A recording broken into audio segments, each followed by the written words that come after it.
Good morning students, how are you? Fine, very well. चलिए बेटा, हम लोगों ने लास्ट चैप्टर 3 किया था इंडिफरेंस कर्व। आज हम लोग माइक्रो इकोनॉमिक्स का चैप्टर 4 स्टार्ट करने जा रहे हैं, डिमांड। ठीक है, डिमांड हम लोगों ने पहले भी थोड़ा डिस्कस किया था और आप लोगों को बहुत अच्छे समझ भी आया था। एक बार फिर हम लोग डिमांड का चैप्टर डिस्कस करें ताकि आपको इसके कुछ कंसेप्ट जो रह गए थे वो भी अच्छे से क्लियर हो जाए। सबसे पहला टॉपिक है हमारा डिमांड। चैप्टर आपका थ्योरी ऑफ डिमांड। डिमांड क्या होती है? देखिए, मैं बहुत ही सिंपल से शब्दों में आपको समझाना चाहूंगा डिमांड क्या होती है। देखो, तीन चीज होती है, बताइए। एक होती है नीड, जरूरत, वांट्स, चाहना, और विलिंग पावर। विलिंग पावर मतलब क्या है? पैसा होना, खर्च करने की इच्छा होना। मान लो आप किसी गुड्स को, आपको किसी गुड की जरूरत है, कोई गुड है, आपको उसकी जरूरत है, आप उसको खरीदना भी चाहते हो और उसके लिए पैसे खर्च करने के लिए रेडी हो, देन आपने क्या क्रिएट कर दी? डिमांड क्रिएट कर दी, मांग क्रिएट कर दी। डिमांड को हिंदी में बोलते हैं मांग। मैं यहाँ पर आपको डिमांड का डायरेक्ट मीनिंग समझा रहा हूं ताकि आपको क्लियर हो जाए अच्छे से। Demand refers to quantity of commodity. Commodity का मतलब गुड्स है, ठीक है। Demand refers to quantity of commodity consumer are willing to buy at possible price. देखिए, बट ध्यान से नहीं समझेगा डिमांड क्या होती है। Demand refers to quantity of commodity consumer are willing to buy, consumer are willing to buy at possible price. Possible price का मतलब जो प्राइस उस गुड का प्रिवेल है।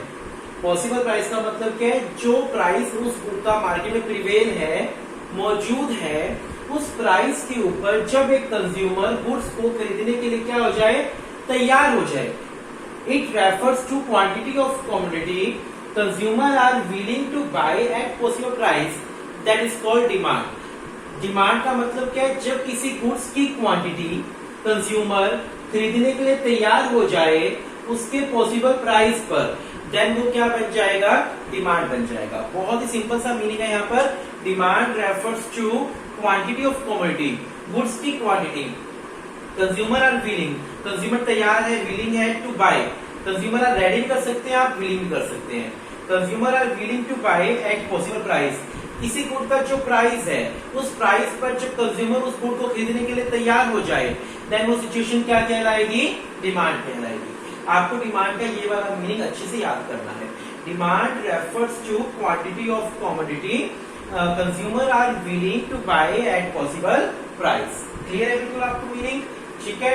डिमांड, यहाँ पर दो चीजें आएगी, एक होता है डिमांड, एक होता है क्वांटिटी डिमांड। ठीक है, ये ध्यान रखो। Demand and quantity demand. Demand and quantity demand में क्या डिफरेंस है? देखिए, मैंने कहा मैं मार्कर्स खरीदना चाहता हूं, ठीक है, या मैंने मार्कर्स की डिमांड करी, ठीक है। एक मैंने कहा मैंने 10 मार्कर्स डिमांड करी। यहां पर दोनों में डिफरेंस है। पहले में मैंने क्वांटिटी स्पेसिफाई नहीं करी, सेकंड में मैंने क्वांटिटी स्पेसिफाई करी कि मैंने 10 मार्कर्स खरीदने हैं या मुझे 10 मार्कर्स चाहिए। जहां पर गुड्स की क्वांटिटी क्लियर हो, स्पेसिफाई हो, उसको बोलेंगे क्वांटिटी डिमांड। जहां पर गुड्स की क्वांटिटी स्पेसिफाई ना हो, वो क्या कहलाएगा? डिमांड कहलाएगा। आगे बात समझ। मैंने कहा कि I want to buy shirt, I want to buy shirt, I want to buy 5 shirt. तो यहाँ पर एक डिफरेंस आ गया कि पहले वाले में क्वांटिटी स्पेसिफाई नहीं थी, सेकंड वाले में क्वांटिटी क्या है? स्पेसिफाई है। ठीक है, तो जहां आपको क्वांटिटी मेंशन करी जाए, कितनी क्वांटिटी गुड्स की डिमांड की जा रही है, तो वो क्या कहलाएगा? क्वांटिटी डिमांड कहलाएगा। ठीक है, आगे बात समझ। चल, डिमांड जो होते हैं वो 2 टाइप का होता है, एक इंडिविजुअल डिमांड,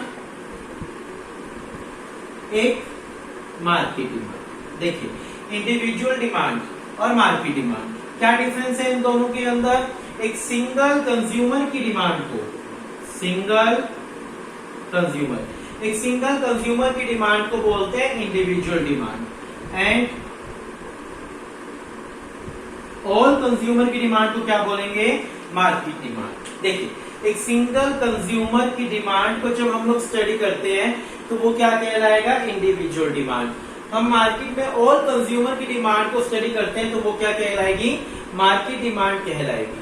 कैसे, मान लो मैं सिर्फ मैंने मार्कर को डिमांड किया, मैंने 1 मार्कर डिमांड करी, मैंने 1 मार्कर को डिमांड किया, ठीक है। तो यहाँ ये इंडिविजुअल डिमांड है क्योंकि मैं सिर्फ अपनी अपनी डिमांड बता रहा हूँ। मैं कहता हूँ पूरी इकोनॉमी के अंदर 20 मार्कर्स की डिमांड हुई, यानी ये मार्केट डिमांड हो गई है क्योंकि ऑल डिमांड को मैंने ऑल कंज्यूमर की डिमांड को शो किया।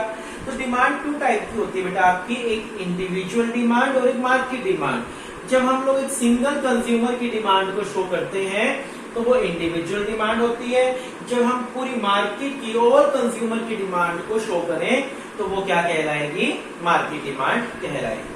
ठीक है, अभी तक का टॉपिक क्लियर है आपको। अभी आपने क्या पढ़ा, एक तो डिमांड का मीनिंग पढ़ा। डिमांड का मीनिंग क्या है, demand refers to quantity of commodity consumer are ready to purchase at possible price. ठीक है, फिर आपने क्या समझा, डिमांड एंड क्वांटिटी डिमांड में डिफरेंस। जहां एक स्पेसिफिक क्वांटिटी को दर्शाया जाए वो क्वांटिटी डिमांड होती है। ठीक है, इसके बाद आपने क्या पढ़ा, डिमांड क्या होती है, 2 टाइप्स की, individual demand and market demand. एक सिंगल कंज्यूमर की demand individual demand, all consumer की डिमांड क्या कहलाएगी आपकी, मार्केट डिमांड कहलाएगी। ठीक है, चलिए डिमांड शेड्यूल टॉपिक क्या आपका, नेक्स्ट टॉपिक है डिमांड शेड्यूल।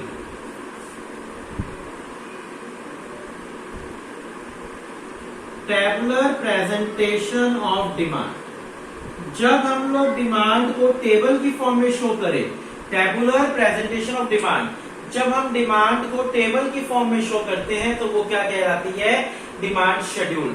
आपका यहाँ पर 2 टॉपिक है, एक डिमांड शेड्यूल टॉपिक है, एक डिमांड कर्व टॉपिक है। बहुत ही सिंपल टॉपिक है, ये टॉपिक आप पहले भी कर चुके हैं। डिमांड शेड्यूल क्या होता है, शेड्यूल का मतलब होता है टेबल। जब हम डिमांड को टेबल की फॉर्म में शो करते हैं, tabular presentation of demand, tabular presentation of demand, जब हम डिमांड को टेबल की फॉर्म में शो करते हैं तो वो क्या कहलाएगा, डिमांड शेड्यूल कहलाएगा, टेबुलर प्रेजेंटेशन ऑफ डिमांड। ठीक है, डिमांड शेड्यूल जो होता है वो 2 टाइप का होता है, इंडिविजुअल डिमांड शेड्यूल और market demand schedule. Individual demand schedule क्या होता है, टेबुलर प्रेजेंटेशन, मैं इंडिविजुअल डिमांड शेड्यूल करवा रहा हूं आपको, tabular presentation of demand of single consumer. जब हम एक सिंगल कंज्यूमर की डिमांड को टेबल की फॉर्म में शो करते हैं तो वो क्या कहलाएगी, individual demand schedule, tabular presentation of demand of single consumer. जब हम लोग एक सिंगल कंज्यूमर की डिमांड को टेबल की फॉर्म में शो करें तो वो क्या कहलाएगा, इंडिविजुअल डिमांड शेड्यूल कहलाएगा। सबसे पहले आपको डिमांड शेड्यूल का मीनिंग तो क्लियर हो गया होगा। डिमांड शेड्यूल क्या होता है, tabular presentation of demand, tabular presentation of demand. ठीक है, डिमांड शेड्यूल जो होता है वो 2 टाइप का होता है, individual demand schedule and market demand schedule. Individual demand schedule क्या होता है, tabular presentation of demand of single consumer. जब हम लोग एक सिंगल कंज्यूमर की डिमांड को टेबल की फॉर्म में शो करते हैं तो वो क्या कहलाएगा, टेबुलर इंडिविजुअल डिमांड शेड्यूल।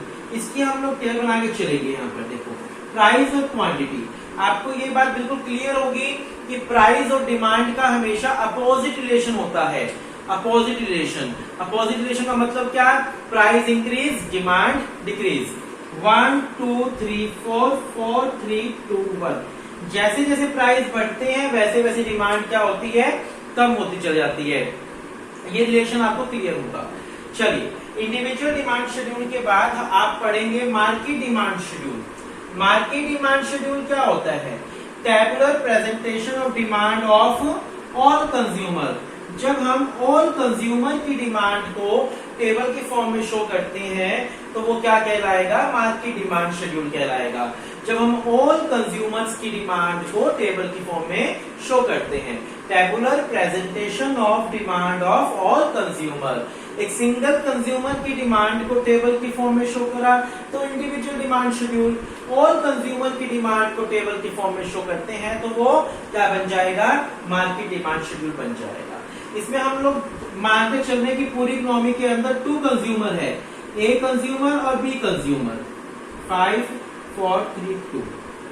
तो मार्केट डिमांड कैसे निकलेगी, देखिए मान लो मैंने ये ले लिया कि ये ए कंज्यूमर की डिमांड है, ये मान लिया बी कंज्यूमर की डिमांड है, 1 2 3 4 तो प्राइस हो गया, डिमांड ए कंज्यूमर की 4 3 2 1 5 4 3 2, मैंने अपनी मर्जी से लिया है। तो मार्केट डिमांड क्या बनेगा, इन दोनों को प्लस कर दो, 5 + 4 9 7 5 एंड देन, ठीक है, इन दोनों प्लस कर दिया मैंने, तो क्या बन जाएगा, वो मार्केट डिमांड बन जाएगी।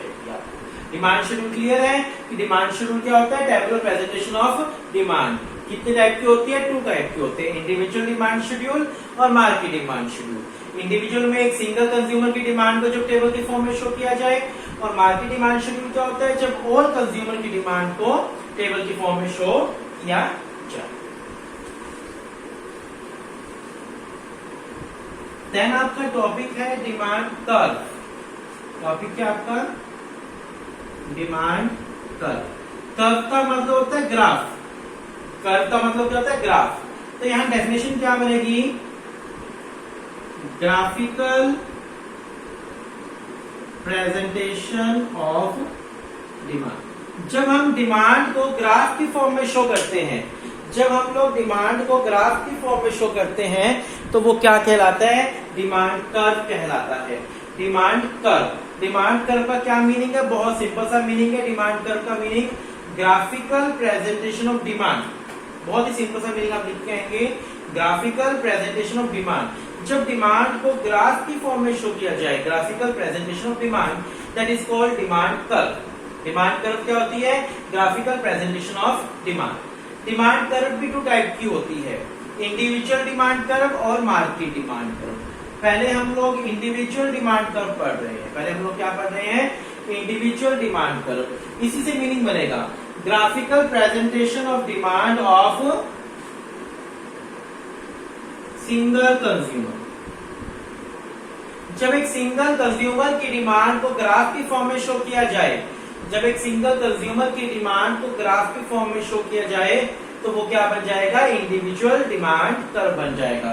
क्या मीनिंग बनेगा, graphical presentation of demand of single consumer, graphical presentation of demand of single consumer. जब हम लोग एक सिंगल कंज्यूमर की डिमांड को ग्राफ की फॉर्म में शो करते हैं तो वो क्या कहलाएगा, इंडिविजुअल डिमांड कर्व। आपको पीछे वाली टेबल याद है, कंज्यूमर वाली, सिंगल वाली, 1 2 3 4, हाँ वही रहेगा। यहाँ पर क्वांटिटी, यहाँ पर प्राइस, ठीक है, 1 2 3 4 1 2 3 4, 1 पे 4, 2 पे 3, 3 पे 2 एंड 4 पे 1। ऐसे बनी थी ना आपकी कर्व, 1 2 3 4 1 2 3 4 1 2 3 4। यहां से आपको एक लाइन खींचनी है ये पॉइंट्स पर, ये आपकी क्या बन जाएगी, डिमांड कर्व। ये बात ध्यान रखना हमेशा, डिमांड कर्व जो बनती है वो हमेशा राइट हैंड बनती है। डिमांड कर्व कैसे बनती है, हमेशा राइट हैंड। कैसे रहेगी, हमेशा आपकी राइट हैंड रहेगी आपकी डिमांड कर्व, इस तरीके से, ठीक है ना। आगे बात समझ। तो इंडिविजुअल डिमांड कर्व क्या होता है, graphical presentation of demand of single consumer. जब हम एक सिंगल कंज्यूमर की डिमांड को ग्राफ की फॉर्म में शो करते हैं तो वो क्या बनता है, इंडिविजुअल डिमांड कर्व कहलाता है। मार्केट डिमांड कर्व, इसी में हम मार्केट डिमांड कर्व लेके चल रहे हैं।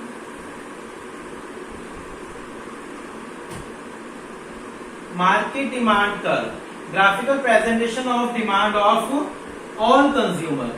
जब हम ऑल कंज्यूमर की डिमांड को ग्राफ की फॉर्म में शो करें, कर्व की फॉर्म में शो करें तो वो क्या बन जाएगा, मार्केट डिमांड कर्व बन जाएगा। जब हम ऑल कंज्यूमर की डिमांड को किसकी फॉर्म में शो करते हैं, ग्राफ की फॉर्म में शो करें, ठीक है।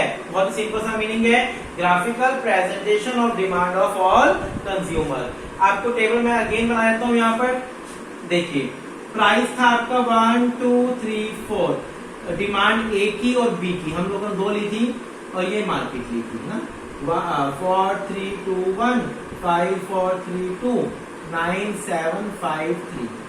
ये आपका बना था, यहाँ पर हमने टेबल बनाई थी ना मार्केट वाली, कि दो बंदे मान लो ए और बी, ये ए की डिमांड ली थी हमने 4321, ये बी की डिमांड ली थी 5432। इन दोनों को प्लस किया था, 5 + 4 9 7 5 3, ये आपकी मार्केट डिमांड। मैं इसी के बेस पर कर्व बना रहा हूँ यहाँ पर, ठीक है। यहाँ आपका प्राइस 1 2 3 4 1 2 3 4, यहाँ क्वांटिटी 1 2 3 4 5 6 7 8 9, ठीक है। 1 2 3 4 5 6 7 8 9, देखिए 1 पे 9, 1 पे 9, 2 पे 7, 2 पे 7, 3 पे 5, 3 पे 5, 4 पे 3, 4 पे 3, ठीक है। ये आपकी बन गई है मार्केट डिमांड कर्व, ठीक है। इसको और इसको लेना है। तो यहाँ पर इंडिविजुअल डिमांड कर्व क्लियर आपको।